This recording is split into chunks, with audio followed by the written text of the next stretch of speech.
Money Vikings. All right, Money Viking G back with you again. I think I've got an important one for you today. I want to talk about 4 things to keep in mind as we experience a lot of Bitcoin volatility. And 4 things I want you to ask yourself if you freaked out or if it made you really nervous or really anxious. And it's a very powerful lesson for all of your investing and all of your portfolio construction, is to ask yourself these questions if you are feeling freaked out in any way.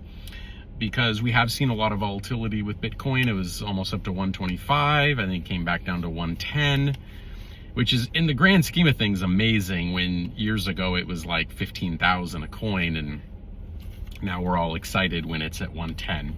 But the first question you have to ask yourself if you freaked out over the last week or two is this basic question. You have to ask yourself a first question about risk tolerance. So what is your risk tolerance profile? And a lot of people will say maybe they can handle risk, but maybe they really can't. Maybe it really creates tons of anxiety inside of them. And I would say if that's the case, then you either need to work on getting more comfortable with risk, the risk of investing, or you need to work on basically building a better portfolio that's more aligned with your tolerance. Now, the reality is, if you're going to get ahead at all in life as a middle-class wealth builder, you have to take on some risk, because there's basically no such thing as a zero-risk situation when it comes to investing. And that even comes to just saving in dollars. As we know, and we've talked about many times, that in itself is risky, because inflation will continue to erode your dollars that you save. So you will not get ahead that way. So that's risk as well. But finding that balance for a person is important. You know, I don't tend to be the most risk-loving person myself. I would say I'm probably very close to the middle, I believe. I don't mind taking some risk, but I do want part of my portfolio to be a little more sure-footed and something that I can definitely sort of count on. That's why I used to love like things like the VIG or the VDATX, the Vanguard Dividend Appreciation Fund, or the Schwab Dividend Appreciation Fund, because those tended to be companies that were established, had a very strong track record, very strong business model.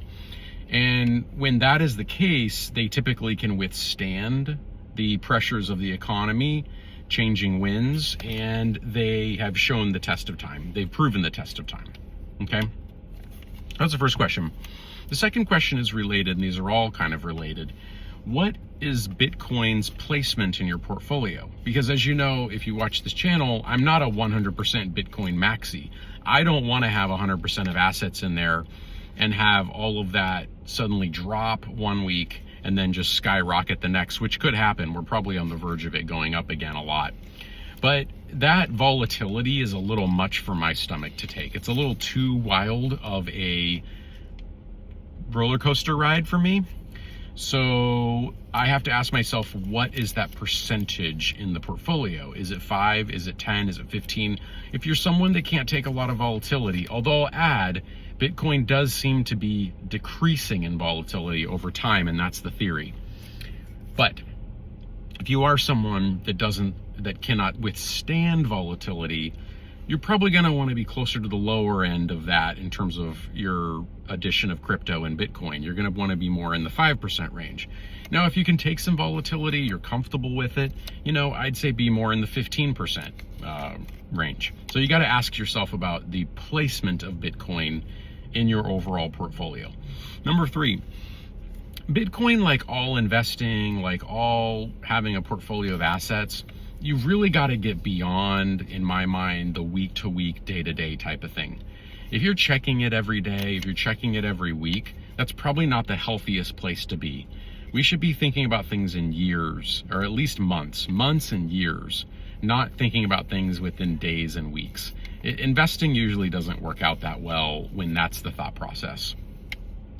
And the fourth thing I'd say is, you know, if you're dollar cost averaging an amount that you can afford that's part of an overall strategic portfolio that has a mixture of different assets that do well and better in different environments, then I'd say, you know, it's time to set it and forget it. You know, it's time to just let that roll, let the volatility happen, but then look out over the next 4 or 5 years, and then look back over the next 4 or 5 years at how things did. Think about it in a 3 to 4 year cycle. Look back 4 years from now and see how your Bitcoin did. Did it get the, what I'm thinking is maybe about a 30% annual average return, or whatever? Did something else happen? We're not sure. Nothing is for certain.